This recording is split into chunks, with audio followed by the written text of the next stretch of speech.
இப்போ நம்ம பார்த்தீங்கன்னா, நம்ம தமிழ்நாட்டு மக்களோட பாரம்பரியத்தை காமிக்கிறேன். அது மட்டும் இல்ல, நெறைய பேரோட வாழ்வாதாரத்தையும் நான் இதில காமிக்கிறேன். பாருங்க, நம்ம பனை மரம் நெறைய மக்களோட குடும்பத்தை காப்பாத்துறதே இந்த பனை மரம் தான். தமிழர்கள் பாரம்பரியம் இது. இதில் வர்ற எல்லாமே மக்களுக்கு சத்தான பொருளாக தான் இந்த மரம் கொடுக்குது. அதனால் அழியவும் செய்யாது இந்த மரம். நம்ம பாதுகாக்கணும் முடிஞ்ச அளவுக்கு.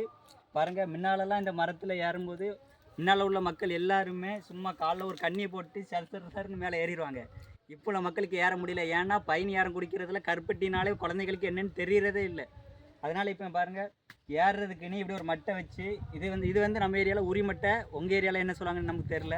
இப்படி ஒரு மட்டை வச்சு ஈஸியாக ஏறி ஈஸியாக பயணி எடுக்கலாம். அது மட்டும் இல்லை, இது பயணியில் வந்து சுண்ணாம்பு கலக்கிறதுனால இரும்பு சத்து அதிகமானது. மக்கள் யாருமே குழந்தைங்களுக்கு பிடிக்கலை அப்படின்னு சொன்னாலுமே தயவு செஞ்சு இதெல்லாம் வாங்கி கொடுங்க.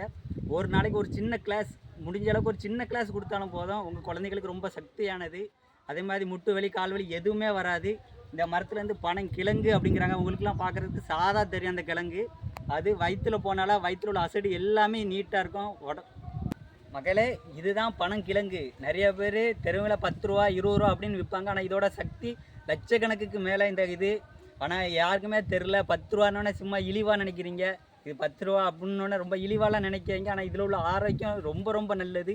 உங்கள் குழந்தைகளுக்கெல்லாம் தயவு செஞ்சு சாப்பிட கொடுங்க. பனங்கிழங்கு அப்படின்னாலே நம் நாட்டில் உள்ள இரும்பு சத்து, அதாவது நம்ம வீடு கட்டுறதுக்கு பில்டிங்க்கு எவ்வளோ அழகாக இரும்பு போட்டு எழுப்புகிறோமோ அதே மாதிரி இது எல்லாமே இந்த மரத்தில் இருக்கிற எல்லாமே நமக்கு சக்தி ரொம்ப ரொம்ப அதிகமாக தரக்கூடியது. அதனால் பனை மரத்தை காப்போம்.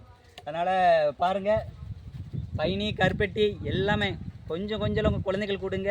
நான் சொல்கிறது கொஞ்சமாச்சு கேட்டு பாருங்கள். ஏன்னா இன்முள்ள காலத்துலலாம் யாருக்குமே பனை ஏற தெரியுமா தெரியாது தெரில. இப்போவுமே மட்டை கட்டி தான் ஏறுறாங்க. ஏன்னா போக போக நம்ம பழைய ஆட்கள்லாம் பார்க்க முடியல. அதனால் முடிஞ்ச அளவுக்கு நம்ம பனை மரத்தை காப்போம். பாருங்கள், இந்த மரத்தில் எப்படி ஏறுறேன்னு மட்டும் பாருங்கள். ஏறுறேன் பாருங்கள் எப்படின்னு. பனை மரம் பாருங்கள், இது நமக்கு ஏறுறதுக்கு ஈஸி. பின்னால் குடுவை கட்டிட்டு பயணி இறக்குறது ரொம்ப ரொம்ப ஈஸி. பாருங்களா, அவ்வளோதான். ஒரு ஸ்டெப்பு மேலே, ஒரு ஸ்டெப் கீழே, அடுத்த ஸ்டெப் அதுக்கு எடுத்து மேலே, இப்படியே நம்ம ஏறி உச்சி வரைக்கும் கூட போய் பயணி எடுக்கலாம். அதனால் இனிமேல் நம்ம எல்லாருமே இப்படி கெட்ட தெரிஞ்சவங்க நிறைய இருக்கிறாங்க. இதுக்கு சொன்னாலுமே கெட்டி தருவாங்க. பனை ஏறுறதுக்கு ஈஸியாக இருக்கும். பனை எடுக்கிறதுக்கு நிறைய பேர் கற்று தருவாங்க. நம்மளே மாதிரி படித்த பசங்க, நான்லாம் பிபிஏ முடித்து எல்லாமே படிச்சுட்டு வந்துட்டேன். அப்படினாலுமே படித்த பசங்க நிறைய இருக்கிறீங்க. இது ஏறினாலுமே நமக்கு போதும். நம்ம குடும்பத்தை நம்ம காப்பாற்றிக்கலாம்.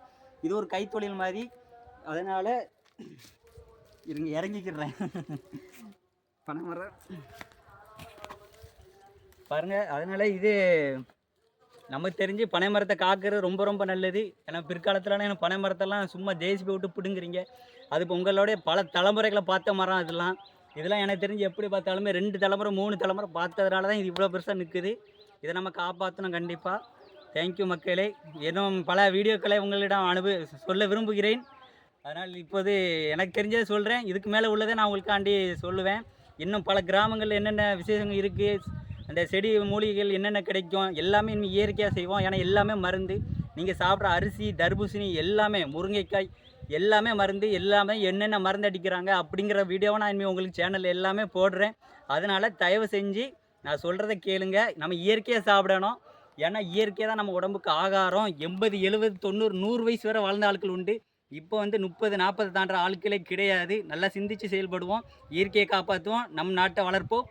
நோயிலிருந்து தடுப்போம். நம் சங்கதிக்கு பல இதயங்களை கொடுத்து நம் வாழ்க்கையை மேம்படுத்துவோம். நன்றி, வணக்கம்.